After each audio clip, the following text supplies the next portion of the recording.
नमस्कार दोस्तों, हर्ष के साथ राज यूट्यूब चैनल में आप सभी का स्वागत है। दोस्तों, इस वीडियो के माध्यम से मैं आप सभी को आज ऐसे स्टूडेंट से मिलाने जा रहा हूं जो बनारस हिंदू यूनिवर्सिटी में एज ए रिसर्च स्कॉलर के रूप में अभी रिसर्च कर रहे हैं। तो सबसे पहले मैं इनका परिचय ले रहा हूं, तो आप अपना खुद से परिचय बताएं कि आप यहाँ तक जो पहुँचे हैं, काशी हिंदू विश्वविद्यालय में आप रिसर्च कर रहे हैं, इनके बारे में बताएं। आपका सफ़र कैसा रहा? सबसे पहले धन्यवाद भैया आपको और आपके चैनल पे जगह देने के लिए, और आपके सभी दर्शकों को नमस्कार। मेरा नाम विकास कुमार है और मैं बिहार के एक छोटे से ज़िले बांका ज़िले से बिलोंग करता हूँ। मेरी शिक्षा दीक्षा गांव में ही हुई है। उसके बाद हमने बीए फिलॉसफी से पटना यूनिवर्सिटी से ग्रेजुएशन किया है 2015-18 बैच में। वहाँ मैं गोल्ड मेडलिस्ट भी रहा हूँ। उसके बाद फिर मैंने एमए बीएचयू से किया है, 2020 में कंप्लीट हुआ है। और उस 2020 में ही जून 2020 में मैंने एनटीए यूजीसी नेट की परीक्षा दी थी, जिसमें मैं जेआरएफ में सफल रहा और वर्तमान में मैं शोध छात्र के रूप में शोध कर रहा हूँ। विकास जी, मेरा मूल प्रश्न यही है कि आपने जेआरएफ फिलोसफी सब्जेक्ट में क्वालिफाइड किया है, तो आप बताएं कि किस प्रकार से आपने तैयारी की और जो भविष्य के छात्र हैं जो फिलोसफी में जेआरएफ या यूजीसी नेट की तैयारी कर रहे हैं या करना चाहते हैं, उनको आप किस तरह से आप बताएंगे कि वो भी आगे चलकर इस मुकाम को हासिल करें? देखिए भैया, वर्तमान परिदृश्य में अगर देखें तो हर क्षेत्र में, हर सेक्टर में एग्ज़ाम, कोई भी कॉम्पिटिटिव एग्ज़ाम बढ़ता जा रहा है। उसका जो कट ऑफ है बहुत हाई जा रहा है। उसी तरह एक ज़माना था कि बहुत ही कम कट ऑफ जेआरएफ का जाता था, 60-62। लेकिन अभी अगर देखा जाए तो हर विषय में, फिलॉसफी ही नहीं बल्कि हर एक विषय में जो है कट ऑफ बहुत हाई जा रहा है। कारण प्रतिस्पर्धा का होना, कई बच्चे जो हायर एजुकेशन में आ रहे हैं। जहाँ तक बात रही आपके प्रश्न की कि किस प्रकार और किस तरह से जो है तैयारी की जाए रणनीतिक ढंग से जो सफलता जल्द से जल्द मिले, तो इसके लिए आपको बीए से ही सहज हो जाना पड़ेगा, अपने विषय के प्रति ईमानदार होना पड़ेगा। क्योंकि जैसा कि आप सभी जानते हैं कि यूजीसी नेट जेआरएफ की परीक्षा में 2 पेपर होता है। प्रथम पेपर 50 अंकों का और दूसरा पेपर 100 अंकों का, 100 प्रश्न का। तो कुल मिला के 150 प्रश्न और अंक 300। अब इसमें क्या है कि अगर कोई भी इंसान कितना भी तैयारी कर ले तो जो 50 क्वेश्चन पेपर 1 का होता है वो सबके लिए कॉमन पेपर होता है, तो उसका जो है वो गारंटेड नहीं होता है। और जो 100 क्वेश्चन है वो तो कम से कम आपका है, उस विषय में जो है आपकी पकड़ ही आपको अग्रसर कराएगी उस विषय में। तो मैं यही कहूँगा कि आप लोग जो भी आगे एजुकेशन हायर एजुकेशन में करना चाहते हैं तो बीए से सजग हो जाए, और अगर बीए ना भी हो तो पूरी तरह से एमए में लग जाएं फोकस होके। क्योंकि आप एमए में एडमिशन लेते ही फर्स्ट सेमेस्टर से ही नेट की एग्ज़ाम आप दे सकते हैं। अगर मैं ये पूछूं कि आपके तैयारी में आपके सब्जेक्ट के नोट्स या प्रीवियस ईयर क्वेश्चन या कौन सी बुक प्रीफर किए, तो आप क्या सजेस्ट करेंगे? देखिए, ये बहुत ही अच्छा प्रश्न है, क्योंकि अभी क्या है कि बहुत लोग भटकाव के शिकार हो जा रहे हैं कि कौन सा मार्केट में, चूँकि बहुत सारी पुस्तकें उपलब्ध है, तो क्या पढ़ें और किस तरह से पढ़ें। तो मैं 2 प्रश्नों का ये उत्तर देना चाहूँगा कि क्या पढ़ें। तो जो भी विषय पढ़ना वो आपके सब्जेक्ट से रिलेटेड होना चाहिए। तो जो भी आपके ऑनर्स के सब्जेक्ट हैं, किसी भी सब्जेक्ट में आपके ऑनर्स और एमए के जो पेपर हैं उसको कायदे से पढ़ लीजिए।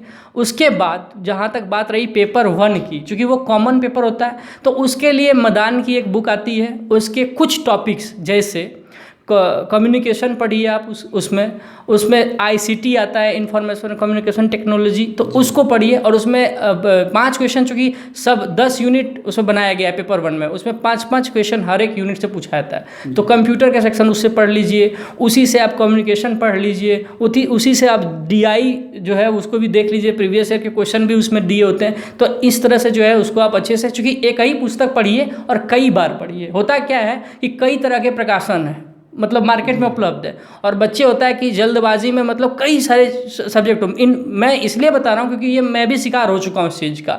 मैं फर्स्ट सेमेस्टर में मेरा कुछ मार्क्स से जो है नेट भी नहीं निकला। उसका कारण यही था कि मैं जल्दबाजी में सोचता था कि निकाल लूँ और कई किताबें मार्केट से खरीद ली। खरीदना अलग बात है, अध्ययन करना अलग बात होता है।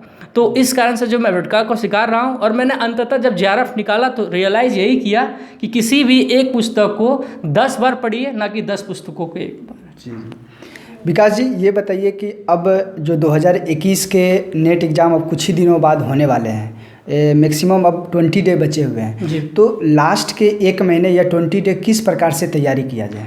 देखिए, अभी तो अब चूँकि अंतिम है घड़ी, तो अंतिम घड़ी में बस यही कर सकते हैं आप, जितना भी चीज़ को पढ़ लिए उसको कायदे से रिवीजन कर लीजिए। और कुछ चीज़ें जैसे कि अभी जो मैंने जिक्र किया कि आईसीटी है, कम्युनिकेशन है, उसके मैथ्स और रीजनिंग है, जो मैदान में दिए हुए प्रीवियस उसी के क्वेश्चन एग्जाम्पल, उसी को मतलब 2-4-10 दिन रिवीजन करके और उसको तैयारी कर लें। और जो अपने विषय, चाहे वो किसी भी विषय में, मेरा फिलॉसफी था तो मैं फिलॉसफी की बात कर रहा हूँ, अदर विषय में भी यही बात जो है टॉपर्स और जो जेआरएफ निकालते हैं वो यही कहते हैं कि आप अपने नोट्स को जो आपने बनाया है उसी को कई बार रिवीजन कीजिए और जो प्रीवियस ईयर क्वेश्चन है उसको आप सॉल्व कर लीजिए। इतना ही इनफ है।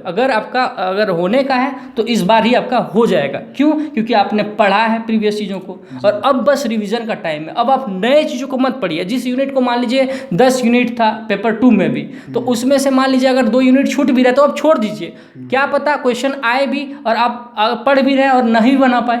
जरूरी तो नहीं है जो पढ़ा है वो भी बना ही दिया जाए। तो इससे अच्छा है कि जितने यूनिट 5 से 6 यूनिट ही पढ़ें उतने को पढ़ के और जो उसी को जाके सॉल्व कीजिए बस। विकास जी, एज ए दर्शन शास्त्र आप अभी रिसर्च स्कॉलर के रूप में हैं, तो क्या आप स्कोप देखते हैं रिसर्च करने के बाद दर्शन शास्त्र में? आप आगामी छात्र को कुछ बताएंगे? देखिए, ये बात भी सही है कि अभी मतलब कि इसका जो स्कोप है वो बहुत ही लिमिटेड हो चुका है, क्योंकि सीटें जो है मतलब कई राज्यों में नहीं के बराबर आती हैं फिलॉसफी में रिलेटेड, और आती भी है तो बहुत ही कम आती है। बिहार एक ऐसा राज्य है जो लगभग अभी फिलॉसफी के मामले में काफ़ी सीटें दे रहा है देश को। और इसका जो सबसे मेन स्कोप है कि यूपीएससी के ऑप्शनल पेपर के रूप में आप इसको देख सकते हैं। ये एक अच्छा और अंकदायी विषय होता है, चाहे वो पीसीएस हो चाहे वो यूपीएससी हो। उसके बाद जो है जेआरएफ है। जैसे जो भी विद्यार्थी, चूँकि हम लोग जो है अधिकतर विद्यार्थी जो होते हैं वो ग्रामीण परिप्रेक्ष्य के होते हैं और मतलब आर्थिक स्थिति उनकी ठीक नहीं होती है, और जो यूपीएससी या फिर जो बड़े एग्ज़ाम तैयारी करना चाहते हैं लेकिन घर से सपोर्टिव नहीं है, तो वो अपने बलबूते पे, चूँकि यूजीसी सरकार हमें दे रही है, बस अंतर यही है कि हम अपनी योग्यताओं को सिद्ध नहीं कर पा रहे हैं। अगर आप में योग्यता है, पढ़ने की ललक है, तो आप जेआरएफ निकालिए। लगभग 24 से 25 लाख रुपया आपको सरकार दे रही है रिसर्च करने के लिए। रिसर्च करके देश को भी कुछ दीजिए और उसी के सहारे जो है आप कॉम्पिटिटिव एग्जाम की भी तैयारी कर सकते हैं और सफल भी हो सकते हैं। तो एक तो आपका यूजीसी नेट जेआरएफ एक स्कोप, दूसरा भविष्य में प्रोफेसर भी बन सकते हैं, और फिर अगर आप यूपीएससी या पीसीएस का एग्जाम देना चाहते हैं तो उस और भी जा सकते हैं। अंत में मेरा ये सवाल है कि आपके सफलता का मूल मंत्र क्या है, और भविष्य के छात्र के लिए आप क्या मोटिवेशनल कोट कहेंगे, या मतलब जिससे वो मोटिवेट होकर तैयारी करते रहें? देखिए, मोटिवेशनल जो जितनी भी बातें होती है, सब बातें, चूँकि मैं दर्शन का विद्यार्थी भी रहा हूँ, तो इतना तो ज़रूर जानता हूँ कि अंतः मन से कही गई बात ही आपके चिर अस्थायी जीवन के लिए जो है वो उपयोगी होती है।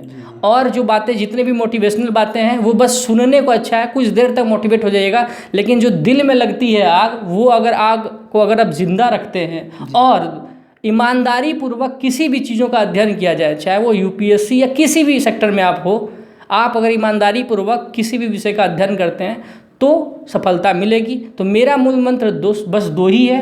पहला, आप किसी भी विषय के प्रति ईमानदार रहें और सतत अध्ययन करें, रेगुलर पढ़ें, चीज़ों को कम पढ़ें, मायने नहीं है आज 2 घंटा 4 घंटा 2 घंटा 4 घंटा 10 घंटा ये हो सकता है, पर रेगुलर छूटे ना वो चीज़ें। बस अगर आप रेगुलरिटी मतलब रखते हैं किसी भी चीज़ों के प्रति, तो वो आपको सफल ज़रूर बनाएगा। और ऑल द बेस्ट आप सभी को। होप करते हैं कि आप सबको जो है वो सफलता मिलेगी। और भैया का जो चैनल है काफ़ी इन सब चीज़ों से मतलब ओतप्रोत है, क्योंकि भैया भी चूँकि शोध छात्र रहे हैं और कर भी रहे हैं, साथ में पॉलिटिकल साइंस डिपार्टमेंट के जेआरएफ खुद क्वालिफाइड है। तो मैं यही कहना चाहता हूँ कि आप चैनल को अगर सब्सक्राइब नहीं किए तो कर लीजिए, क्योंकि इस चैनल पे सिर्फ और सिर्फ यही माहौल, चूँकि शिक्षा जगत से भैया भी जुड़े हुए हैं, तो इसी जगत से रिलेटेड जो है बातें आपको मिलेगी हमेशा। विकास जी, आप मेरे छोटे भाई की तरह हैं और आप हमारे क्षेत्र के भी हैं और हमारे बहुत नज़दीक से हैं, तो आप हमारे साथ इस समय दिए हैं, बहुत बहुत धन्यवाद भैया। आपको भी। चलिए, आप सभी को बहुत बहुत धन्यवाद। इस चैनल पर बने रहें। थैंक यू, धन्यवाद।